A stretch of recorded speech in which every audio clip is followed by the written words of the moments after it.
Hello students, চলে এসেছি তোমাদের সামনে যারা এই মুহূর্তে ক্লাস 9 এবং ক্লাস 10 আইসিএসসি ছাত্রছাত্রী আছো তাদের সকলের জন্য একটা ইম্পর্টেন্ট ভিডিও নিয়ে। আজকের এই ভিডিওতে আমি তোমাদের সেই বিষয়টা বলতে এসেছি যে রচনায় কিভাবে তোমরা ফুল মার্কস স্কোর করতে পারবে। কারণ তোমাদের প্রত্যেকের কিন্তু একটা ইম্পর্টেন্ট বিষয় হচ্ছে এই জায়গাটা এবং ভয়ের জায়গাও হচ্ছে এই জায়গাটা। এবং প্রতি বছর যখন আমি তোমাদের কপি চেক করি তখন কিন্তু আমি দেখেছি যে তোমরা বহু স্টুডেন্টস আছো যারা খুব ভালোভাবে সেকশন বিটা লিখছো, তোমাদের যে টেক্সচুয়াল পার্ট সেটা খুব ভালোভাবে লিখছো, এমনকি গ্রামারও হয়তো ভালো লিখছো, কিন্তু রচনা এতটাই খারাপ লিখে ফেললে যে সেখানে মার্কসটা অনেকটা কমে গেল। তাই আজকে আমি তোমাদের সাথে সেই বিষয়টা আলোচনা করব যেটা ভালোভাবে ফলো করলে তোমরা রচনায় ফুল মার্কস পর্যন্ত স্কোর করতে পারবে। তোমরা যারা এই মুহূর্তে ক্লাস 9-এ পড়ছো তাদের হাতে অনেকটা সময়, কিন্তু যারা ক্লাস 10-এ উঠে গেছো তারা অনেকটা সময় কিন্তু পেরিয়ে এসেছো। কিন্তু তাতে ভয়ের কিছু নেই, তোমরাও পারবে। নির্দিষ্ট ওয়েটা শুধু দেখে রাখো বা শুনে রাখো, তাহলে তোমরা সেই নিয়ম মেনে যদি চলো তাহলে রচনায় কিন্তু অবশ্যই তোমরা ফুল মার্কস স্কোর করবে। এখনো পর্যন্ত কাউন্সিল তোমাদের রচনার জন্য 15 মার্কস রেখেছে। ওই 15 মার্কসের একটা রচনা তোমাদের সেকশন এতে লিখে আসতে হয়। সেটা 15 মার্কসের রচনায় তোমাদের মোটামুটিভাবে 250 to 300 ওয়ার্ডসের মধ্যে রচনাটা লিখতে হয়। এখন কথা হচ্ছে, রচনা মানেই কিন্তু সাংঘাতিক গুরুগম্ভীর ভাষা, আবিধানিক ভাষা, সাহিত্যিক ভাষা, তা কিন্তু কখনোই নয়। রচনা এমন একটা বিষয়, এটা তোমাদের দেওয়া হয় এই কারণেই যে তোমরা একটা নির্দিষ্ট বিষয়কে নিয়ে কিভাবে লিখতে পারছো বা কতটা লিখতে পারছো সেটা জানার জন্য। এবার সেই যে পরীক্ষা নেওয়া হয় সেখানে পাশ করতে গেলে বা ফুল মার্কস পেতে গেলে তোমাদের সেই নির্দিষ্ট ওয়েগুলো জানতে হবে, যেটা প্রথম থেকে শেষ পর্যন্ত এক্সামের আগের দিন পর্যন্ত তোমাদের একটা নির্দিষ্ট ওয়েতে চলতে হবে। রচনা কিন্তু কখনোই এক্সামের আগের দিন চট করে পড়লাম আর লিখে চলে এলাম খুব ভালো মার্কস পাবো, কখনোই হতে পারে না। হতে পারে তোমরা হয়তো কখনো কখনো আগের দিন আমি একটা রচনা রেডি করেছি আর সৌভাগ্যক্রমে সেটাই কমন হয়ে গেছে, সেটা আলাদা কথা, সেটা খুব লাকে একটা হয়তো হতে পারে, কিন্তু এটা একটা সঠিক পদ্ধতি নয়, এটা আমাদের সম্পূর্ণভাবে ফেলিওর হওয়ার একটা পদ্ধতি। কাজে তোমরা সেইভাবে নিজেদের তৈরি করবে যাতে রচনায় তোমরা ফুল মার্কস পাও। প্রথম কাজ কি, রচনা এখন থেকে কালেক্ট করা, নিজেদের একটা নোটবুক করে সেই রচনাগুলোকে লিখে ফেলা। কোন রচনাগুলো তোমরা লিখবে? ইম্পর্টেন্ট সেই সব রচনা যেগুলো প্রত্যেক বছর ঘুরে ফিরে আসে। এক্ষেত্রে আমি বলি তোমরা একটা নির্দিষ্ট ওয়েতে চলো। তোমাদের স্কুলের যে অনুষ্ঠানগুলো হয়, শিশু দিবস, শিক্ষক দিবস, বিজ্ঞান প্রদর্শনী, বার্ষিক ক্রীড়া প্রতিযোগিতা, বার্ষিক সাংস্কৃতিক অনুষ্ঠান, এই সমস্ত বিষয়গুলোর ওপর রচনা লিখে ফেলো। তারপরে তোমাদের পরিবেশ সংক্রান্ত বিভিন্ন রচনা, তোমাদের গাছের ওপর হতে পারে, জল দূষণ বা পরিবেশ দূষণের ওপর, যে কোনো দূষণ, সেই দূষণের ওপর হতে পারে, কিংবা অতিরিক্ত যে আমাদের এখন গাছ কেটে ফেলা হচ্ছে সেই সমস্ত বিষয় হতে পারে, প্লাস্টিক ব্যাগের অত্যন্ত ব্যবহার, এই সমস্ত বিষয়, বিভিন্ন রকম বিষয় কিন্তু হতে পারে রচনা। পরিবেশ সংক্রান্ত বিভিন্ন বিষয়ের দিকে তাকাও, আমাদের পরিবেশের সমস্যাগুলোর দিকে তাকাও, সেগুলো থেকে রচনা কিন্তু তোমাদের আসতে পারে। আর একটা বিষয় হচ্ছে কি না, আত্মকথামূলক রচনা। এই আত্মকথামূলক রচনা কিন্তু কমন পাওয়া ভেরি ডিফিকাল্ট একটা বিষয়। এটা খুব সাংঘাতিক বিষয়, কারণ আমি বলবো যে এই রচনা কিন্তু কমন পাওয়া কঠিন, এবং সেই জন্য তোমরা টাইপের দিকে যাও। কি ধরনের টাইপ? আত্মকথামূলক রচনা বিভিন্ন হতে পারে। একটা ব্যক্তি নির্ভর আত্মকথা, যেমন একজন ফেরিওয়ালের আত্মকথা, কিংবা একজন স্বদেশ প্রেমীর আত্মকথা। এই যে আত্মকথামূলক রচনা, এরকম একটা বা দুটো যদি তৈরি করে যাও তাহলে ওই ধরনের রচনা কিভাবে লিখতে হয় সেটা তোমরা বুঝতে পারবে। আবার কখনো কখনো দেখবে একটা নির্দিষ্ট স্থানের আত্মকথা, একটা নদীর ঘাটের আত্মকথা, কিংবা একটা নির্দিষ্ট শহরের আত্মকথা, এরকম আসতে পারে। অথবা কোনো জড় বস্তুর আত্মকথা, যেমন একটা দেশলাইয়ের আত্মকথা কিংবা একটা পেনের আত্মকথা, এই ধরনের আত্মকথা আসতে পারে। কখনো কখনো বিভিন্ন প্রাকৃতিক বিষয়ের আত্মকথা আসতে পারে, যেমন ধরো গাছের আত্মকথা, কোন নির্দিষ্ট নদীর আত্মকথা, এরকম ধরনের আত্মকথা আসতে পারে। তা এই যে বিভিন্ন টাইপের আত্মকথা, সেই প্রত্যেকটা টাইপ তোমরা যদি একটা করে শিখে যাও, তাহলে কিন্তু দেখবে তোমরা এক্সামের সময় যদি একান্ত ওটাই লিখতে হয়, সেক্ষেত্রে কিন্তু তোমরা ভালোভাবে লিখে আসতে পারবে। আবার তোমরা কারেন্ট অ্যাফেয়ার্স যেগুলো হয়, সেই টপিকগুলোর দিকে মাথায় রাখবে যে কোন টপিকগুলো কারেন্ট আমাদের জীবনে ঘটে যাচ্ছে, আমাদের সমাজে ঘটে যাচ্ছে, তার উপরে রচনা কিন্তু আসতে পারে। এই ধরনের বিভিন্ন টপিক তোমরা যদি এখনই লিখে লিখে প্র্যাকটিস করো, লিখে রাখো নোটবুকে, প্র্যাকটিসের কথায় পরে আসছি, কালেক্ট করা যাকে বলে, সেগুলো করো, তাহলে কিন্তু তোমাদের একটা প্রথম ধাপের কাজ কমপ্লিট। এক্ষেত্রে বলি, তোমরা যদি মার্কেটের বইয়ের ওপর ডিপেন্ড করো, তাহলে একটা বইয়ে সব রকম রচনা পাবে না। একটা বই থেকে হয়তো দুটো ইম্পর্টেন্ট রচনা পেলে, বা আরেকটা বই থেকে আরেকটা ইম্পর্টেন্ট রচনা পেলে, এতে করে 8-10টা রচনার বই তোমাকে কালেক্ট করতে হবে। কাজেই সেটা খুব একটা কঠিন ব্যাপার।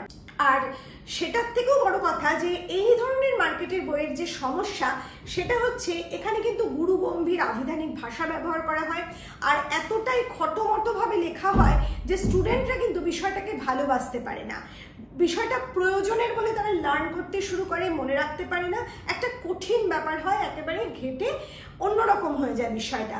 তাই সেই সব বইয়ের উপর নির্ভরতা আমি রাখি না, এবং তোমাদের সকলের সুবিধার্থে আমি একেবারে নিজে কোনো রকম বুকসের হেল্প ছাড়া প্রত্যেকটা ইম্পর্টেন্ট টপিকের ওপর যে পিডিএফ নোটস তৈরি করেছি রচনা, সেটা তোমরা কালেক্ট করতে পারো। কিন্তু কখনোই আমি বলছি না সেটা না করলে তোমরা ফুল মার্কস পাবে না, এটা আমি কখনোই বলছি না।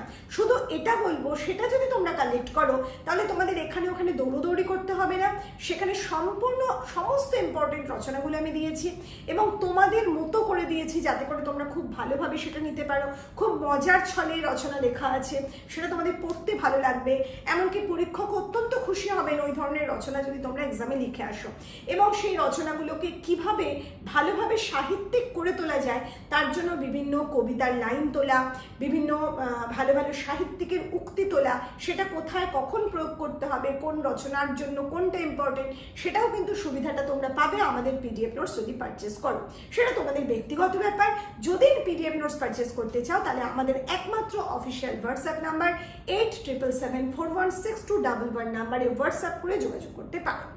এবার আমি আসি, এই যে রচনাগুলো কালেক্ট করলে, এই রচনাগুলো প্রতিদিন একবার করে রিড করবে। লার্ন করতে বলছি না, রিড করতে বলছি। তুমি যদি 10টা রচনা 10 দিনে রিড করো, আবার ফিরে এসে আবার ওই সেম রচনা রিড করতে থাকো, এভাবে কিন্তু তোমার এক্সামের আগে তুমি বারবার রচনাগুলো রিড করে ফেলবে, এবং একটা বিষয় বারবার রিড করার ফলে ওটা তোমার একেবারে গ্রিপে এসে যাবে। তোমার হয়তো মনে হবে যে না, আমার মনে পড়ছে না, মনে থাকবে তো এক্সামের সময়, কিন্তু আমি তোমাকে বলছি, তুমি আমাকে একেবারে বিশ্বাস করে যদি এই কাজটা করতে পারো, এক্সাম হলে পৌঁছে তুমি দেখবে তুমি নির্ভয়ে খুব ভালোভাবে তুমি সেই রচনা লিখে আসছো, তোমার নিজের মনে পড়ে যাচ্ছে প্রত্যেকটা লাইন। আর এক্ষেত্রে স্পেলিং মিস্টেকের সম্ভাবনাও কিন্তু অনেকটা কমে আসে, কারণ তুমি নিজের চোখে সেই স্পেলিংগুলো বারবার দেখার ফলে স্পেলিংগুলো ভুল হওয়ার সম্ভাবনা কমে যায়। এবার যে কাজটা তোমাকে করতে হবে, প্রতিদিনের লেখার অভ্যাস তোমাকে করতে হবে। সেই লেখার কথায় আসার আগে আরেকটা কথা বলবো, তোমরা যারা ক্লাস 10-এ এই মুহূর্তে আছো, অর্থাৎ 2027-এ তোমরা বোর্ড এক্সাম দিতে চলেছো, তোমাদের জন্য প্রতি বছরের মতো এবছরও কিন্তু আমাদের চ্যানেলের তরফ থেকে অনলাইন ক্র্যাশ কোর্স শুরু হতে চলেছে। 6 জুন থেকে শুরু হবে, এবং ক্লাসটা প্রায় 6 মাসের একটা কোর্স, এবং এখানে 20 ক্লাস তোমরা পাবে। প্রত্যেকটা ক্লাস সেইভাবে নির্দিষ্ট স্ট্র্যাটেজি মেনে করা হবে, যাতে করে তোমরা শুধুমাত্র টপিকগুলো যে গ্রিপে আনবে তা নয়, সেই টপিকগুলো কিভাবে গ্রিপে আনা যাবে, কিভাবে অত্যন্ত খারাপ ছাত্রও সেটা মনে রাখতে পারবে, তারও বিষয় কিন্তু তোমাদের ট্রেনিং দেওয়া হয়। এবং সেখানে ওয়ার্কশিট দেওয়া হয়, সেখানে প্রিভিয়াস ইয়ারের কোয়েশ্চেন আলোচনা করা হয়, বিভিন্ন রকম কোয়েশ্চেন আনসার আলোচনা করা হয়, তোমাদের যেগুলো সমস্যা, তোমাদের সেই সমস্যার সমাধান করা হয়। এভাবে কিন্তু আমরা প্রত্যেক বছর ক্লাসগুলো করে থাকি, এবং এই ক্লাসের পরে কিন্তু যথেষ্ট ভালো ফল করে ছাত্রছাত্রীরা প্রতি বছর। আমি দেখেছি 99 পর্যন্ত মার্কস পেয়েছে আমাদের ছাত্রছাত্রীরা আমাদের ক্র্যাশ কোর্স মানে করার পর। কাজেই তোমরা যদি মনে করো তোমাদের বাড়িতে সেভাবে তোমরা নিজেদের তৈরি করতে পারবে না, কারণ তোমাদের বিভিন্ন সাবজেক্টের চাপ থাকে আমি জানি, এবং সেই চাপের কথা মাথায় রেখে তোমরা প্রতিদিন নিয়মিতভাবে বা প্রত্যেক সপ্তাহে নিয়ম করে বাংলাটা কিভাবে স্ট্র্যাটেজি মেনে করতে হবে সেটা বুঝতেও পারো না, সেই জন্য সেই ব্যাপারে গাইড করার জন্যই কিন্তু এই ক্লাস। তোমরা চাইলে পজিটিভলি ক্লাস জয়েন করো, আর কিন্তু বেশি দেরি নেই, কারণ এনরোলমেন্ট প্রসেস তখনই আমরা ক্লোজ করে দেবো যখন আমরা নির্দিষ্ট সংখ্যক ছাত্র পেয়ে যাব, কারণ এটা একটা অনলাইন প্ল্যাটফর্ম। তোমরা সেই অনলাইনে নির্দিষ্ট সংখ্যক স্টুডেন্টের বাইরে আমি ক্লাস নিতে পারবো না, কাজে সেই স্টুডেন্ট সংখ্যা কমপ্লিট হলেই আমরা এনরোলটা ক্লোজ করে দেবো। কাজে আর দেরি না করে ওই 87741621 হোয়াটসঅ্যাপ করে আজ এখনই তোমরা কিন্তু তোমাদের নিজেদের নাম এনরোল করতে পারো।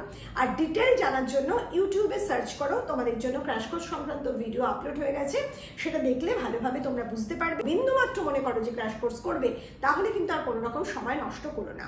যাই হোক, এবার আমি আসবো এই যে বললাম তোমাদের রচনা প্র্যাকটিসের কথায়। সেই রচনা প্র্যাকটিসের ক্ষেত্রে তোমরা কি করবে, তোমরা যারা এই যে ইংলিশ মিডিয়ামের স্টুডেন্টস আছো তারা কিন্তু বাংলাটা প্রতিদিন পড়ো না, তারা প্রতিদিন তোমাদের ক্লাসে বা তোমাদের বিভিন্ন টিউশনে তোমরা ইংলিশ লিখেই অভ্যস্ত, যার ফলে তোমাদের হ্যান্ডরাইটিংটাও কিন্তু খারাপ থাকে এবং হ্যান্ডরাইটিং স্পিডটাও ভালো থাকে না।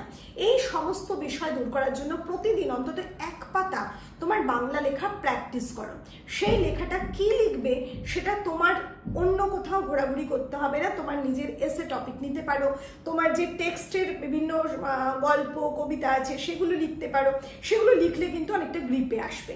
আর কি করবে, ওই যে রচনা পিডিএফগুলো আমার থেকে যারা কালেক্ট করছো সেক্ষেত্রে বলি, সেক্ষেত্রে যে কবিতাগুলো, যে গানের লাইন অথবা নির্দিষ্ট যে সাহিত্যিকের উক্তিগুলো আমি ব্যবহার করছি সেইগুলো, তাছাড়া ইম্পর্টেন্ট যে পয়েন্টসগুলো সেগুলো একটু লিখে লিখে প্র্যাকটিস করো। যে স্পেলিংগুলো ইম্পর্টেন্ট সেই স্পেলিংগুলো একটু লিখে প্র্যাকটিস করো, তাহলে দেখবে এখন থেকে এভাবে তোমরা যদি চলতে থাকো তাহলে কিন্তু এক্সামে রচনায় কোনো রকমভাবে তোমরা খারাপ স্কোর করবে না। এবং আমি নির্দিষ্টভাবে বিশ্বাস রাখি যে আমাদের পিডিএফ নোটস থেকে প্রতি বছর কিন্তু ছাত্রছাত্রীরা কমন পায়। 2027-ও তোমরা কমন পাবে, এটা আমি নির্দিষ্টভাবে বলতে পারি। আর যদি বা ওই নির্দিষ্ট নামে টপিক তোমরা নাও পাও, অর্থাৎ কমন পেলে না বলে মনে হয়, তবুও কিন্তু তোমরা রচনা লিখে আসতে পারবে, কারণ এই রচনাগুলো এমনভাবে তৈরি করা হয়েছে আর এমন এমন টপিক দেওয়া হয়েছে যে সেখান থেকে তোমরা কমন পাবেই। সেভাবেই কিন্তু রচনাগুলো রেডি। তোমরা নির্দিষ্টভাবে এক্সাম হলে গিয়ে কোথাও কোনো সমস্যায় যাতে না পড়ো তার জন্যও কিন্তু এই রচনা তৈরি হয়েছে। যাই হোক, তোমরা কিভাবে প্রস্তুতি নেবে সেটা তোমাদের ব্যাপার, কিন্তু যে কাজগুলো তোমাদের করতে বললাম সেই কাজগুলো যদি এখন থেকে করো তাহলে নিশ্চিতভাবে তোমরা রচনায় ফুল মার্কস স্কোর করবে। তাহলে চলো, আমার আজকের ভিডিও আমি এখানেই শেষ করছি। খুব তাড়াতাড়ি তোমাদের জন্য নিয়ে আসতে চলেছি আরও ইম্পর্টেন্ট কোনো ভিডিও। খুব ভালো থেকো।